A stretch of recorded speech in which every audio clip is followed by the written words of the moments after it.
Grande BH em Pauta. Os problemas da sua região em debate na Band News FM. Só antes de eu começar a falar do Grande BH em Pauta, um amigo meu mandou uma mensagem aqui agora dizendo que o Flávio Rodrigues, cartão de crédito é a extensão da Disneylândia para algumas pessoas.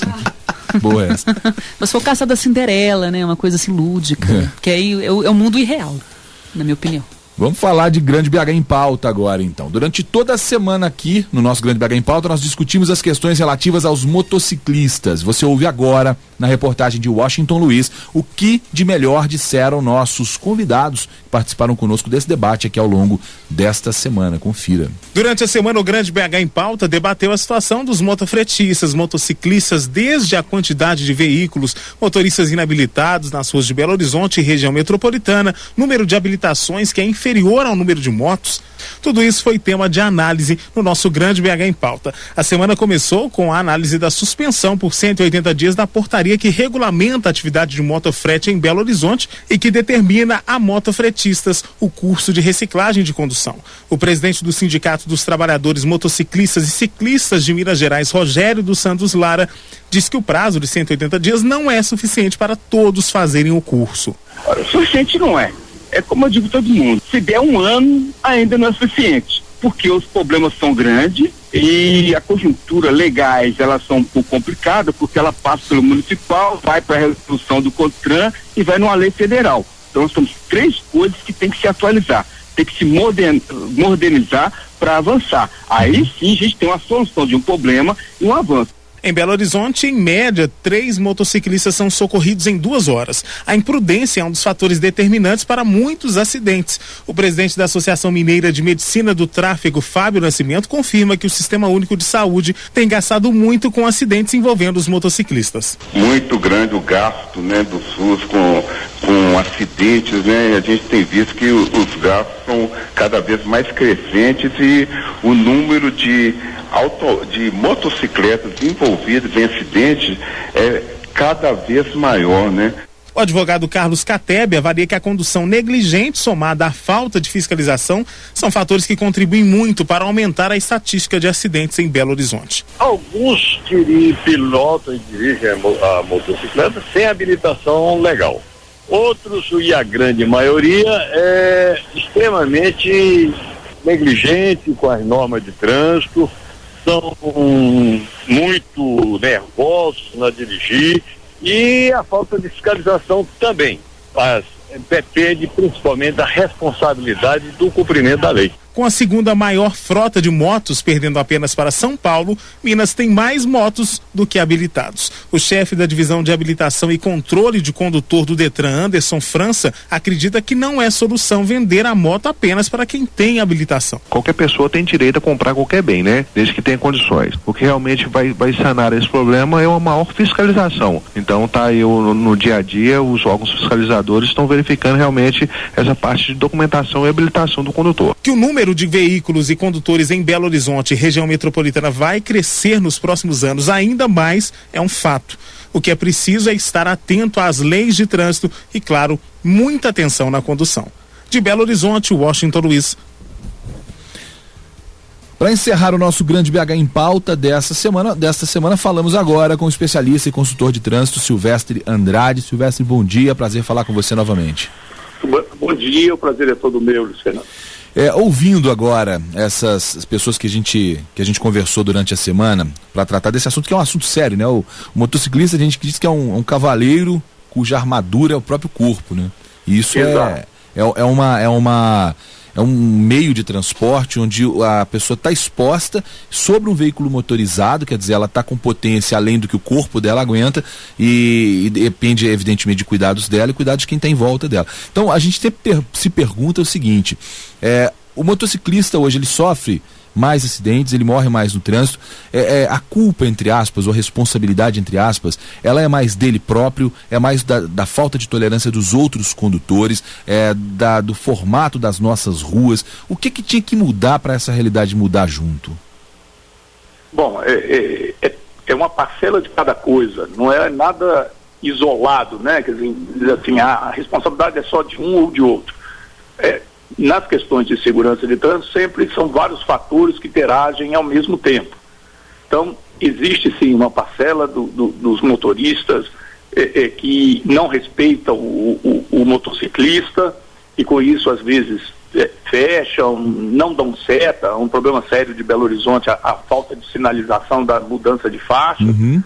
Existe, por outro lado, a responsabilidade do motociclista que, ao se utilizar as faixas intermediárias, quase que andando sobre as linhas que dividem as faixas de tráfego, eles geram um problema de insegurança sério no tráfego, né? Isso é incorreto, é um modo de dirigir completamente incorreto, fora infrações de trânsito, tipo andar por cima de passeio, na contramão, etc.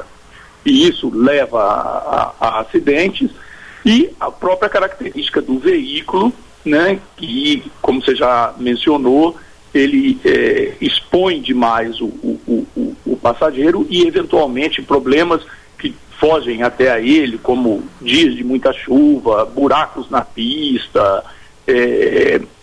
um pedestre que atravessa rapidamente na via, faz com que ele tenha que fazer algumas manobras rápidas, e se eventualmente essa manobra brusca faz com que ele caia, é o corpo dele, vamos dizer, que vai direto de encontro a objetos fixos, etc. e tal, causando lesões mais graves, né?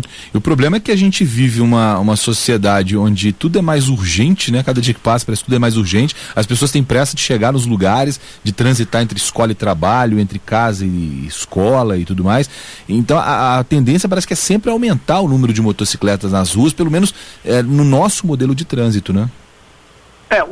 Porque o nosso modelo de trânsito está fazendo com que cada vez, embora você tenha urgência, você não consiga se deslocar rapidamente, né? O trânsito vai ficando cada vez mais cheio de automóveis e vai ficando mais lento e vai sendo mais difícil você se deslocar rapidamente. E a moto traz essa vantagem de um deslocamento mais ágil, mais rápido na cidade. Embora mais perigoso. Por outro lado, ele gera toda essa insegurança.